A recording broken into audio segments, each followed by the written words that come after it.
Haleluya, salam sejahtera buat kita semua. Kembali lagi firman Allah akan memberkati kita bersama Yesus kuatku. Sebelumnya, mari kita mulai di dalam doa. Bapa di sorga, terima kasih kemurahan-Mu bagi kami. Kami nikmati lagi hari yang baru Tuhan berikan bagi kami. Dan terlebih, kami akan menerima berkat firman Tuhan yang memberkati kami, dan kami tahu lewat firman-Mu, karena firman-Mu itu adalah Engkau sendiri, kami akan berjalan bersama dengan Tuhan dan kami alami keberkatan Tuhan. Terima kasih Tuhan. Roh Kudus, mampukanlah kami supaya kami mengerti firman-Mu dan kami diberkati oleh firman-Mu. Dalam nama Yesus Kristus. Haleluya. Amin. Puji Tuhan. Bapak Ibu, saudara-saudara yang dikasihi oleh Tuhan, hari ini kita memperingati suatu hari, yaitu Hari Persahabatan Internasional atau sedunia. Dan di dalam Alkitab kita melihat bahwa benar-benar ada sahabat sejati, itu real friend. Kalau kita bicara mengenai sahabat sejati, tentu ini bicara adalah orang yang selalu ada untuk mendukung kita dalam berbagai situasi, baik situasi senang maupun susah. Jadi sahabat sejati itu adalah orang yang selalu ada dan bisa mendukung kita dalam segala situasi.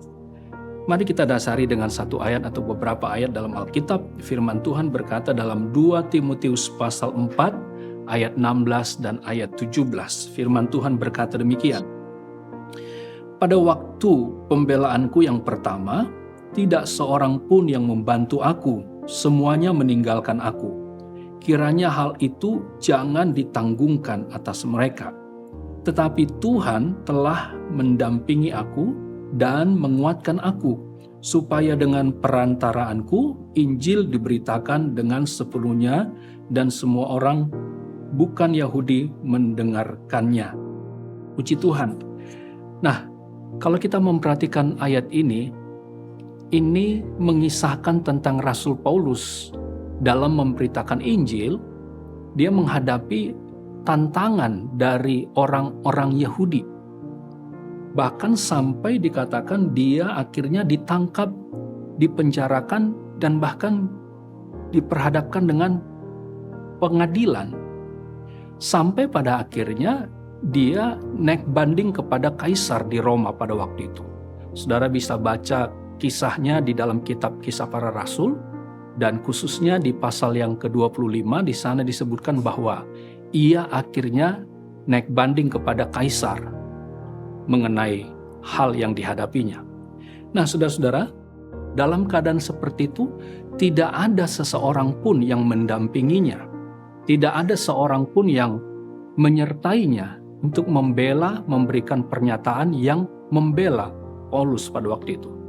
Jadi dari hal ini kita ambil satu pelajaran sebagai renungan buat kita. Yang pertama adalah miliki pemahaman bahwa manusia dalam hal ini bisa teman, bisa sahabat, tidak selalu ada, tidak selalu bisa untuk menyertai kita.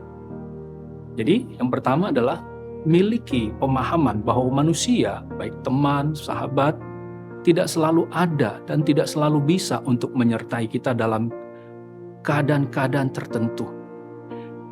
Sebenarnya ada beberapa faktor yang mengakibatkan mereka tidak bisa ada untuk menyertai. Kalau kita memperhatikan dalam perikop ayat ini atau dalam 2 Timotius pasal 4 ini, saudara-saudara, dikatakan bahwa dalam ayat yang ke-9 sampai ayat 12 khususnya, kita melihat di sana bahwa ada orang-orang yang tadinya bersama-sama dengan Rasul Paulus. Tetapi karena berbagai hal dan berbagai rencana dan tujuan yang akan dilakukan, orang-orang tersebut tidak ada bersama dengan Rasul Paulus.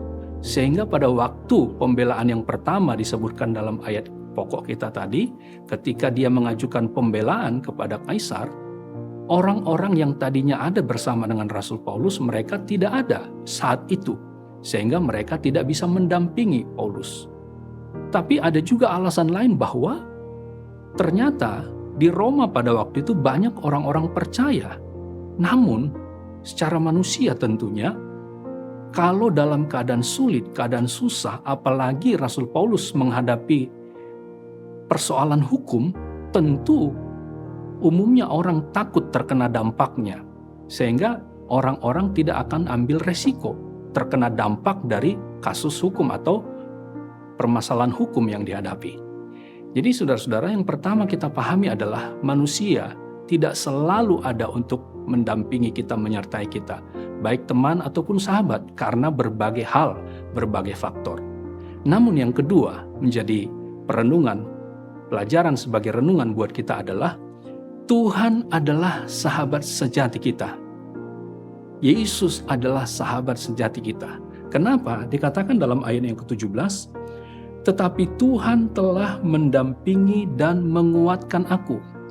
Kalau di ayat sebelumnya, ayat 16 dikatakan bahwa tidak seorang pun yang membantu aku. Tetapi syukur puji Tuhan bahwa Tuhan ada, bahkan telah mendampingi Rasul Paulus dan menguatkan hidupnya. Jadi dari hal ini kita belajar bahwa Tuhanlah sahabat sejati kita. Yesuslah sahabat sejati kita. Karena dia ada dalam berbagai keadaan. Seperti tadi di awal saya katakan bahwa real friend, sahabat sejati, bahwa orang itu selalu ada dalam berbagai keadaan. Baik keadaan susah maupun keadaan senang. Dia selalu ada untuk mendampingi, menyertai, memberikan dukungan bagi sahabatnya. Nah, dalam hal ini, sahabat kita yang sejati adalah Yesus. Karena dia ada bagi Rasul Paulus, orang-orang meninggalkan dia, tidak ada satupun yang membela dia, tetapi Tuhan telah ada untuk mendampingi dan membela, bahkan menguatkan kehidupannya. Jadi, jadikanlah Tuhan sebagai sahabat sejati kita. Caranya bagaimana? Dekatlah dengan Tuhan. Bagaimana kita dekat dengan Tuhan? Berdoalah. Punya hubungan yang khusus dengan Tuhan di dalam doa kita, bahkan melalui pembacaan firman Tuhan. Alkitab adalah firman Tuhan. Setiap hari kita terima firman Allah, maka firman itu juga adalah Allah itu sendiri, maka dia pasti akan memberikan kekuatan.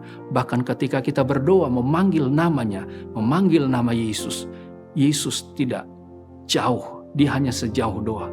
Ketika kita berdoa, dia ada dan menyertai kehidupan kita. Karena itu Bapak Ibu Saudari sekalian, melalui renungan firman Tuhan, real friend, sahabat sejati, manusia bisa meninggalkan kita karena terbatas adanya.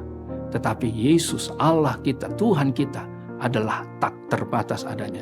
Dialah sahabat sejati kita yang memberikan kekuatan, kemampuan bagi Rasul Paulus secara khusus di ayat yang kita baca tadi. Tetapi ini juga buat kita saat ini, bahwa Yesus, Tuhan kita, dialah sahabat sejati kita yang menyertai, ada dalam berbagai keadaan pun, dimanapun dan kapanpun.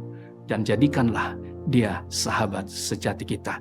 Karena dia seperti tadi dikatakan, kehadiran Tuhan bagi Rasul Paulus dikatakan mendampinginya dan juga menguatkannya. Sehingga dia tidak takut menghadapi apapun. Di dalam memberitakan Injil, tantangan dihadapi, bahkan persoalan hukum dihadapi. Tapi ada Tuhan yang selalu menyertai kehidupannya. Demikian juga dengan hari ini. Percayalah, Tuhan ada bersama dengan saudara. Dialah sahabat sejati kita. Dan dekatlah dengan dia. Berserah sepenuhnya kepada Tuhan, dia akan menolong, dia akan memberkati, dan memulihkan kehidupan kita. Terpujilah nama Tuhan. Demikian firman Tuhan. Dan mari kita akhiri dalam doa. Bapa di sorga, setelah kami dengar firman-Mu, yakinlah kami bahwa Engkaulah sahabat sejati kami yang selalu ada bagi kami. Karena itu, biarlah kami selalu mendekatkan diri kepada Tuhan. Di dalam doa kami, di dalam firman-Mu selalu berbicara dalam kehidupan kami, dan kami berjalan di dalam kuasa Roh Kudus. Maka di setiap perjalanan kami alami bahwa Engkau tidak pernah tinggalkan kami. Terima kasih buat firman-Mu Tuhan. Terpujilah nama-Mu. Kami berdoa mengucap syukur di dalam nama Tuhan Yesus Kristus. Haleluya. Amin. Puji Tuhan. Bersama Yesus, aku kuat.